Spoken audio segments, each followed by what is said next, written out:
Hello guys, good day. Kumusta po kayo? I-share ko lang guys, no, itong aming sitwasyon dito sa barko. Minsan po ay kahit nasa puerto po kami, hindi po kami makakalabas. So, ang daming maiisip guys, no?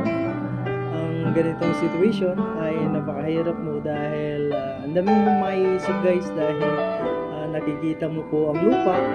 Although wala ka pong magawa, pero sana po ay makakalabas para maka-unwind po. So pag nasa ganitong sitwasyon guys, no, ay napakahirap, ang dami mong iniisip guys, no, na nakakarating sa isip mo na sana matapos na po ang kontrata, sana mabilis yung araw para makapiling na yung ating mga family. So ang buhay ng seaman guys, no, ay hindi po napakadali.